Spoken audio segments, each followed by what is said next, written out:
They're able to promote practical tips, but really get into the emotion of things. And me, podcasting, that's the beauty of podcasting, is connecting with people on an emotional level. And if a podcaster host wants to be successful, I believe you have to do both things. It can't be totally all woo-woo. It has to be matched with some practical, specific tips that people can take away.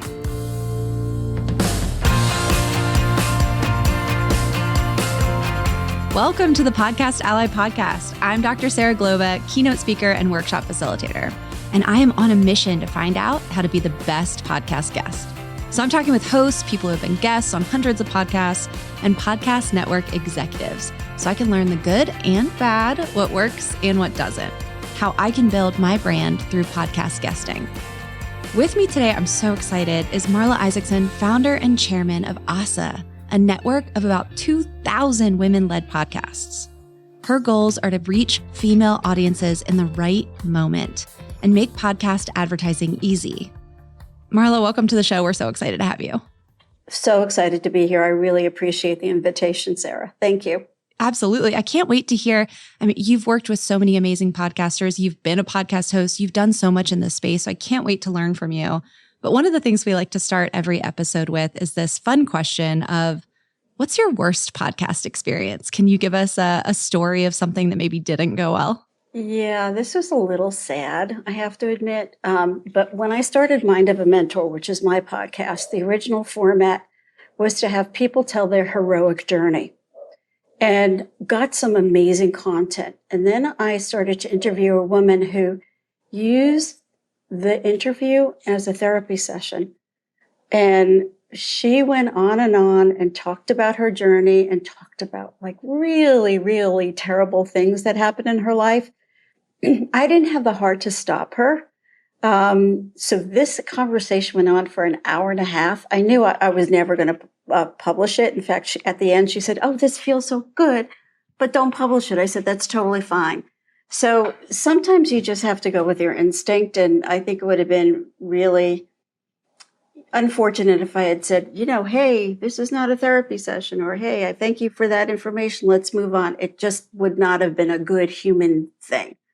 So I would say that was not a great experience, but something that I learned from. I can completely understand. And I love what you said about acting as a human in that moment. If you had interrupted this person and said, I feel like this is sounding a bit like a therapy session. Can we pivot? I wonder what that would have turned into. I can imagine her kind of shutting down, feeling a bit embarrassed. I don't imagine that you would have gotten some great content after that. And so instead you let it play out, and then it didn't end up being an episode that you could use, but that connection was saved. I thought that was important. I really did. And to me, this is part of the beauty of podcasting, which is a human connection. It's the conversations that we have. And some conversations are amazing and some conversations are not amazing. So as a podcast host, you need to figure out, how to pivot and work with what you have. So that's what I did. How to pivot and work with what you have. That might be our theme here, because I'd love to hear from you some ideas on how we can have that pivot mindset, that focus on establishing this human connection. That's what podcasting is for, right? So as we dive into this, I mentioned at the top that OSSA works with about 2,000 podcasters. It's just amazing. So I'd love to hear a bit more from you about what podcasters want from their guests. So thinking about this idea of the qualities that make a guest stand out and kind of resonate with hosts and with audiences, what comes to mind for you? I think there are a few things.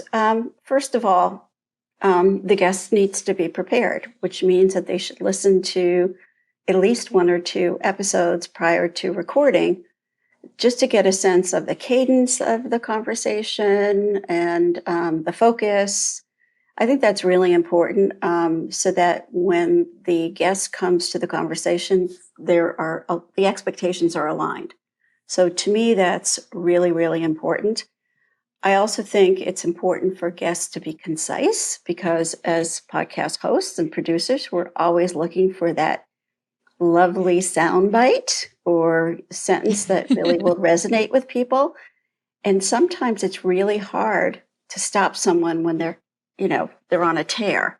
So I think guests should be very mindful of pacing themselves, cadence, especially when you're in a situation where you're being, video, looking at the host and just, paying attention to those verbal and nonverbal cues, which is the host saying, okay, great, now let's move on.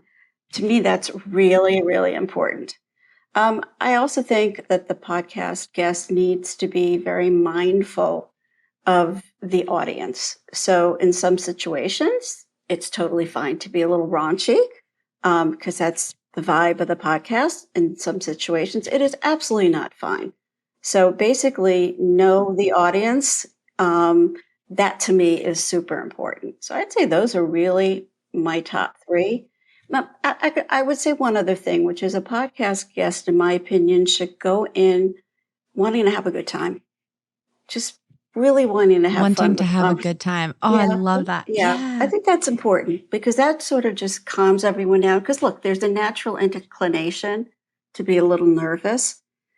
But if you go in saying, you know what, we're just going to have fun here, I think that makes all the difference in the world.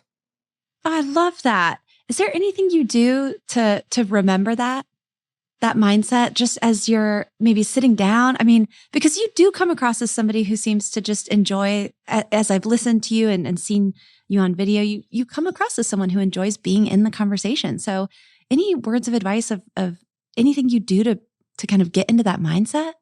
Yeah, so I think there's one really important rule that I have communicated to our creators, which is when you are recording a podcast, it's a conversation. It's not an interrogation.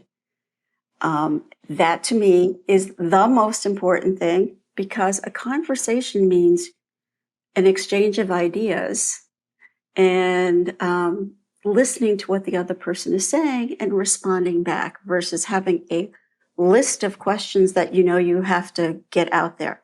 Now, I have to admit, the first couple of podcasts I did was an interrogation because I was scared to death. But as you get more experienced, the beauty of doing a podcast between a guest and a host is just the back and forth of the conversation and the cadence. Yeah. Kind of back to that human element that we talked about at the top. And it's a way to make sure that human element comes into play is making sure it feels like a conversation that we're enjoying. Oh, I love that. I also want to ask you about this idea when you mentioned being concise. So out of your 4 tips, and I love this, be prepared, be concise, be mindful of the audience, and remember that it's a conversation and not an interrogation. I love this. We've got our podcast 4 commandments from the Marla Isackson. I can see making a poster out of this. Thank you. But for this idea of being more concise, this is something that I feel like I struggle with. I have a background in teaching. I want to make sure people understand my point. And so sometimes I think I can overdo it. I can go on for a bit too long. What are some things that for those of us who are getting into podcast guesting, what are some things we can do to try and remember this point about being concise or even to try to practice it or ways that we can prepare for that? How have you seen folks evolve over time and get better at that challenge of being concise? So I think you hit upon it, which is to practice. So we all have friends and relatives that we can lean on and just lean on them to practice the conversation and, set up the format as a real podcast, but ask them to give you feedback in terms of how am I answering the question? How does it sound? Am I saying too much? Am I saying too little? You're going to get better by practicing. And as I said, a good place to start is to start with friends and relatives that will actually give you really specific feedback. And again, it just evolves over time. Sometimes it just takes time. Do you recommend for folks who are newer, what about recording and listening to yourself? So I ask because I know a lot of people will say, oh, I don't like to listen to myself. I don't like to hear my own voice. But I'm wondering if when you're practicing with friends or with family or trying out some stories, do you recommend recording yourself and listening to that? Or have you found that to be helpful? I think that's a great suggestion. I never did that, but I like that suggestion a lot. I think that would have helped a lot. What we talk about is, it's not the same, but someone who says, I want to start a podcast, we say to them, record 10 episodes, then listen to them, and then decide if you want to stick with it, because it's a lot of work.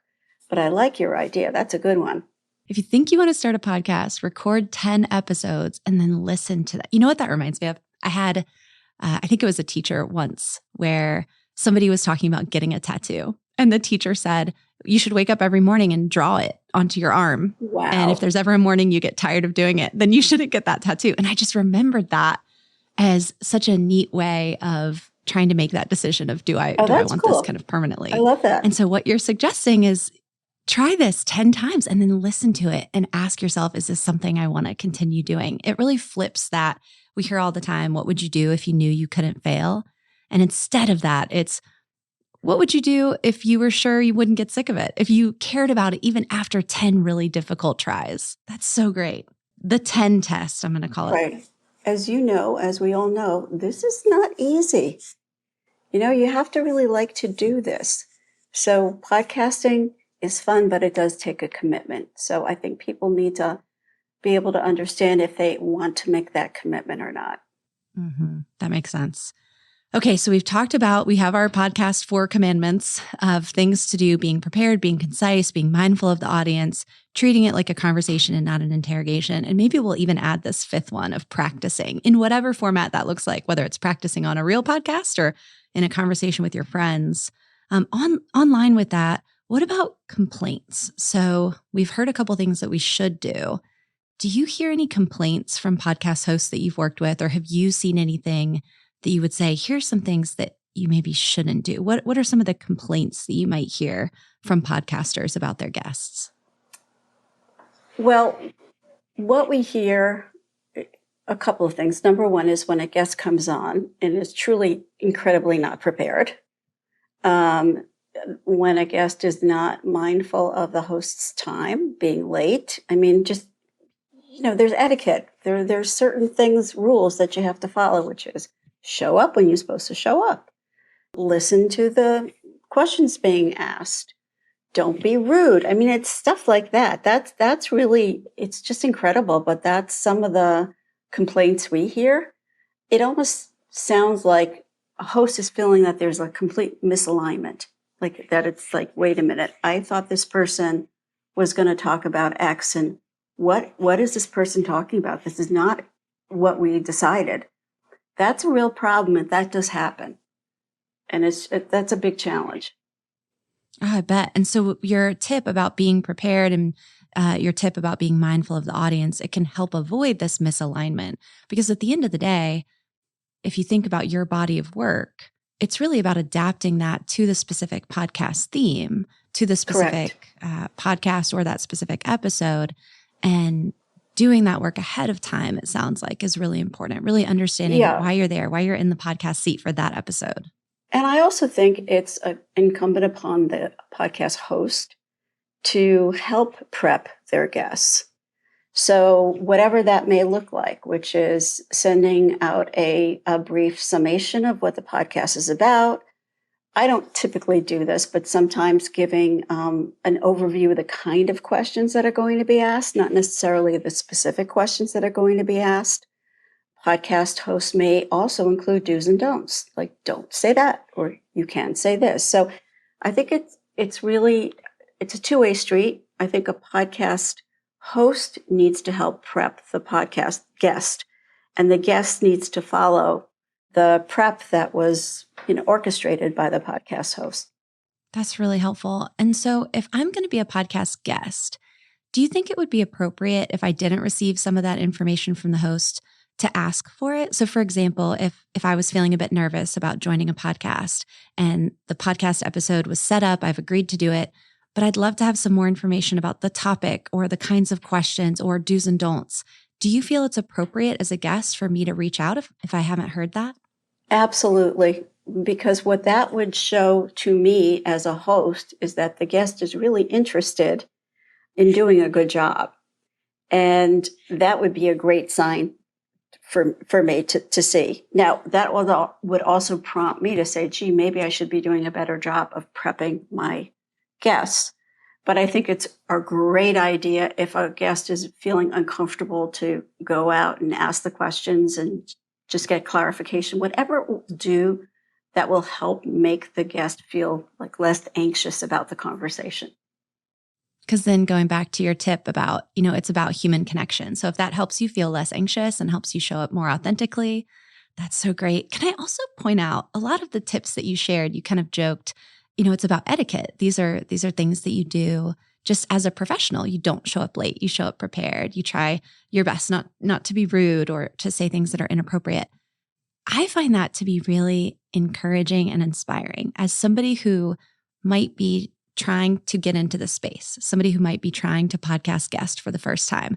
They might feel like they don't have a lot of experience. They're too new. They're not a podcaster, is maybe what they're thinking. But they actually, as a professional, just as a person who cares about their work, they actually do have some preparation because some of the things that they've done to prepare as a professional will help them in podcasting. Exactly. Absolutely. No, I agree with what you're saying, for sure. That's really inspiring. And hopefully that helps a couple people who are thinking about podcast guesting to think, okay, maybe I do have some stuff that'll help me out with this. Yeah. And I think part of, in a way to help maximize success is for the podcast guest to go in there feeling like, hey, this is super exciting.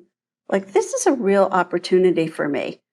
So obviously thanking the host, but also viewing it as an opportunity to support the host, but also to communicate whatever message you want to communicate. So take it seriously. I mean, it's an opportunity for a guest. I love that. So many great mindset tips from you, Marla. This idea of looking at it as something exciting, looking at it as an opportunity. I loved what you said a minute ago of just go in wanting to have a good time. So many helpful mindset ideas here. This is great. Okay, I want to switch gears a little bit and think about the podcast host and some challenges that the host might have in regard to finding guests. So with your experience working with so many different podcast folks, do you find that podcasters sometimes have trouble finding the right guests? And thinking from kind of our perspective as the audience, if we want to be guests, how can we become the right guest? How can we make it easy for podcasters? So what are the challenges for podcast hosts and how can we kind of use those challenges to become the right guest? Well, I think a few things. One is sometimes a challenge of finding guests. So in terms of finding guests, the best place to start is through referrals, for sure. So if you know you want to interview someone with a specific expertise, see if you can find someone that you know who can make recommendations as to those guests that they think would be appropriate. To me, that's super important. So that's one thing. Obviously, Google, LinkedIn. There are also companies like Podmatch, which is a great company that really will help match you with match podcasters and guests. It's a super like the guy's great, Alex. I think he's a wonderful guy. And for those people who don't have a huge staff, finding solutions like Podmatch to me is super helpful. To me, it's all about you can't do it yourself, and it's okay to ask for help. So I would say if you are really hitting a brick wall in terms of no one's referring anyone to me, I'm not finding anyone on Google or LinkedIn, doesn't feel right to me, then use a service like Podmatch. I think that would be very helpful. And that's, as somebody who's thinking about trying to be a guest on more podcasts, hearing that hosts are having a challenge finding the right people, that, turning to Google and turning to referrals might still not be enough, and that they're having to use services like Podmatch to find people. I think that signals a huge opportunity for folks who are thinking about being podcast guests. This idea that, hey, podcast hosts are out looking for you. When they find you, you're helping to solve a problem for them. They want to find the right guests. And so I think getting really clear about what you can bring to a podcast guest, making sure folks in your network know that that's your expertise so they can potentially refer you. Of course, if you're trying to step up your game, using Podcast Ally to try to connect to some of these opportunities, or just tuning into this podcast for ideas. Right, exactly. But I think the best part of what you're sharing is for folks who are thinking about being guests, knowing that podcast hosts are looking for you. You are solving a problem when you connect with Right, them. That is so right. huge. And so as somebody who's working on trying to be a guest on more podcasts, what are some tips that you might share about how they can help solve that challenge and connect with these hosts? So I think it's really important to have a media kit. If you really want to be a guest, you need to tell the world that you want to be a guest. And it's similar as to telling the world you want to be a speaker. So you need to have a media kit. You need to pay attention to keywords because SEO is important, especially if people are looking for you on Google. So sprinkle appropriate keywords into your media kit. To me, that's huge. That to me is super important. And it also shows a level of professionalism. I think it's also good if you have a website that talks more about you.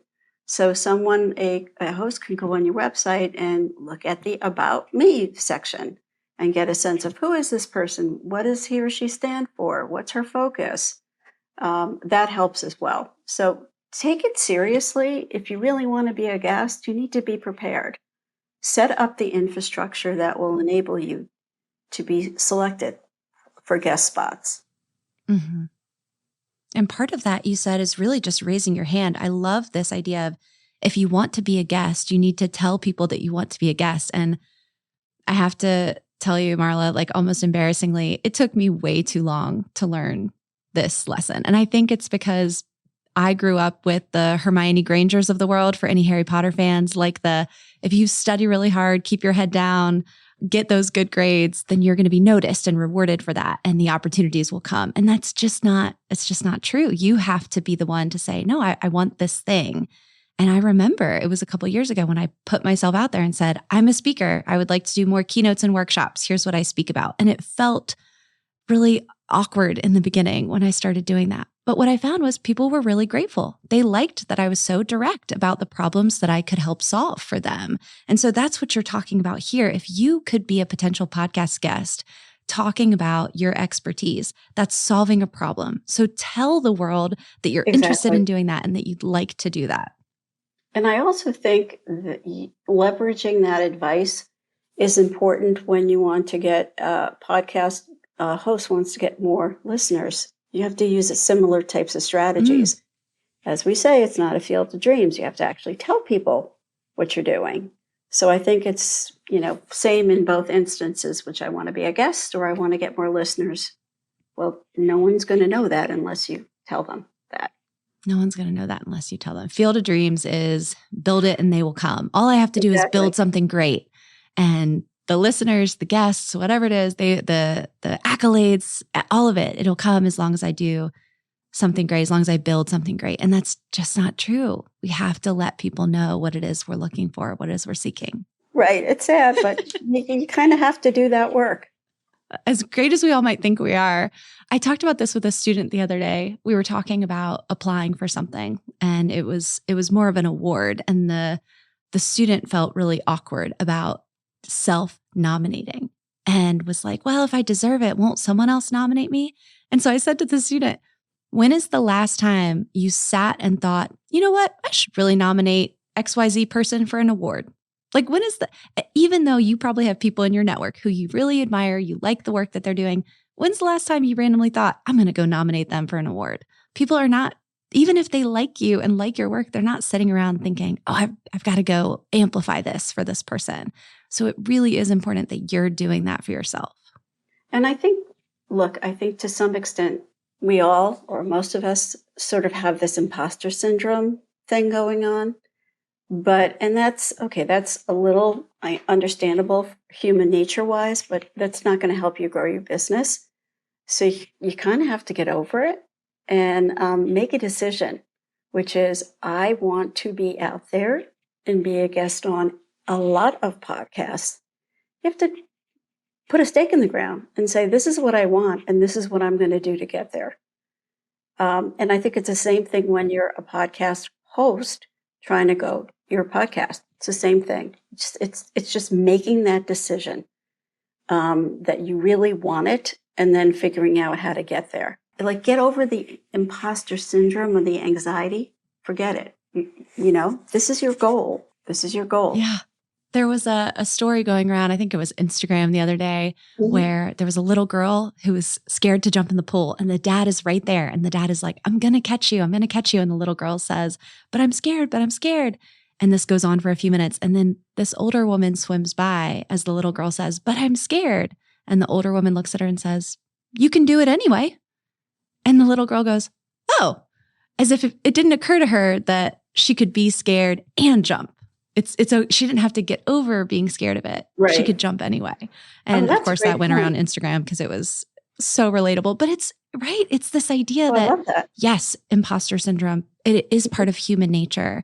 And I love what you're saying here. You're not saying, don't have it, or you're just saying, do it anyway. Put that stake in the ground. Yep. It's, what is it, Nike? Just do it. I mean, that's that philosophy.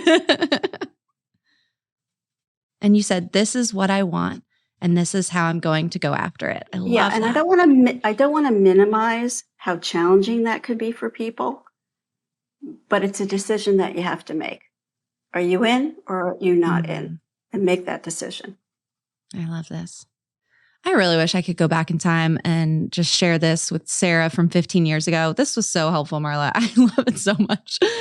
So I do want to hear, since we've got a chance to have you on the podcast, I'd love to hear more about what OSSA does. Can you just tell us a little bit more about, just as the founder, I know that y'all have had some big changes recently. You work with so many amazing podcasts. Can you tell listeners a bit more about founding OSSA and what OSSA does?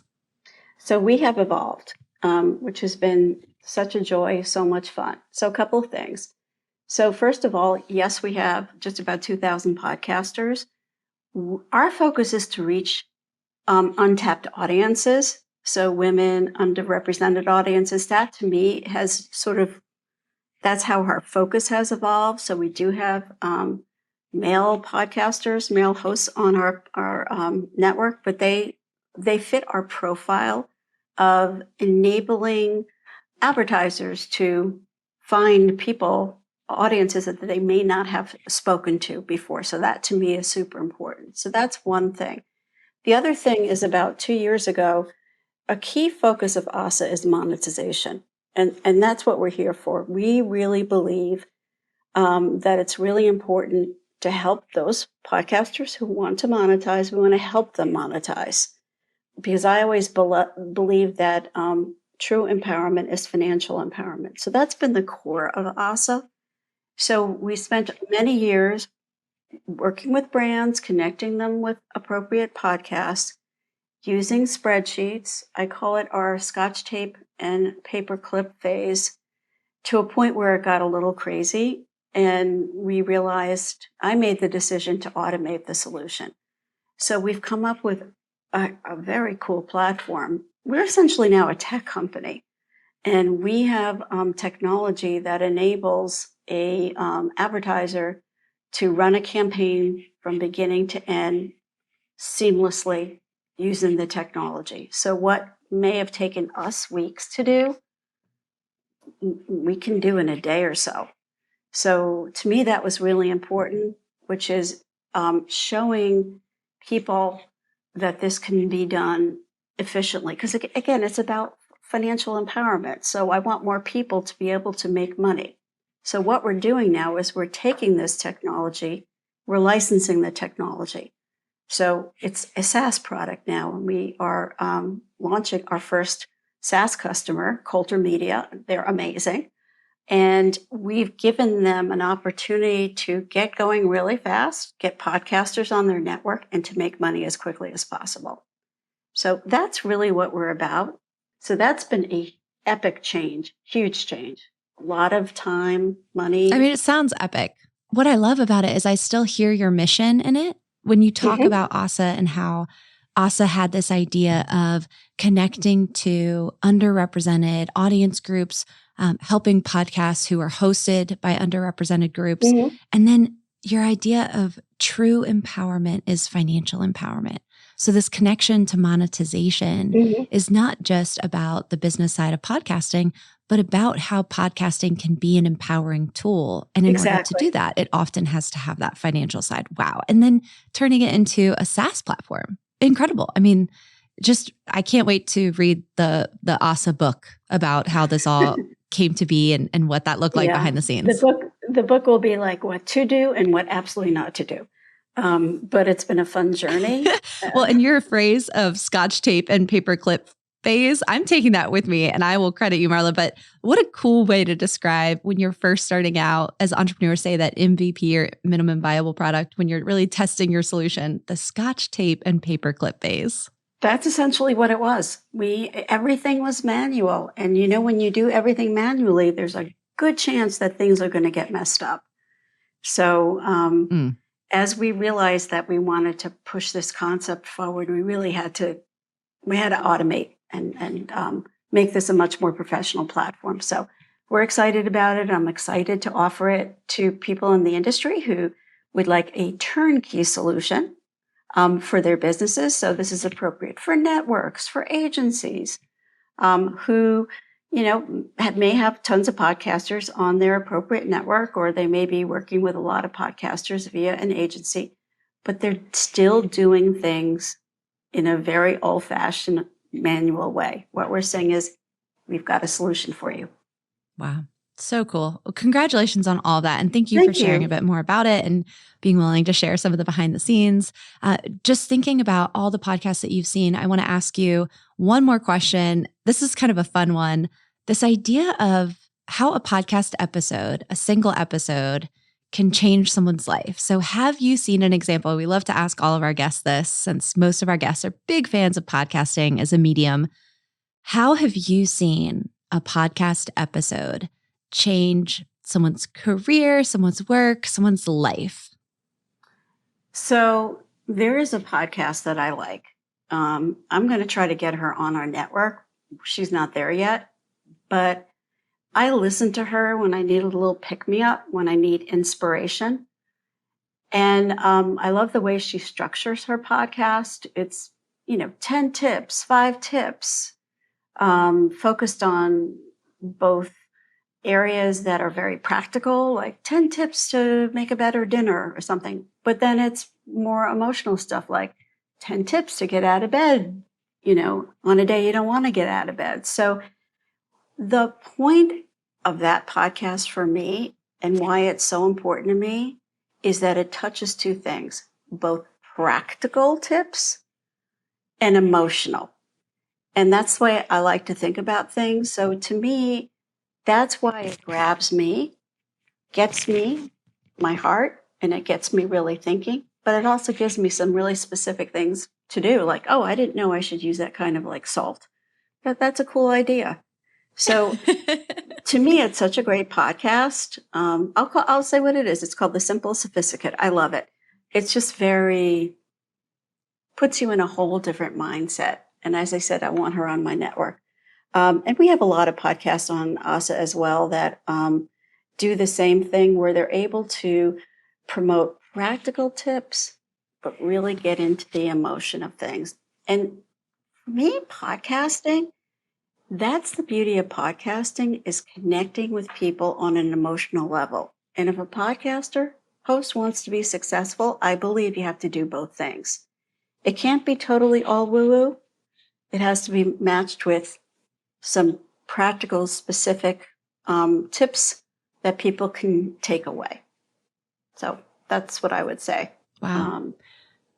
I feel like you just gift wrapped and tied a bow around this episode, because when we started at the top, you told us a story about one of the worst podcast experiences you had, where somebody tipped the scale a bit too far, over here, where it was almost all emotion. It sounds like it was a lot of raw emotion. It wasn't processed enough for this person to have some distance from it.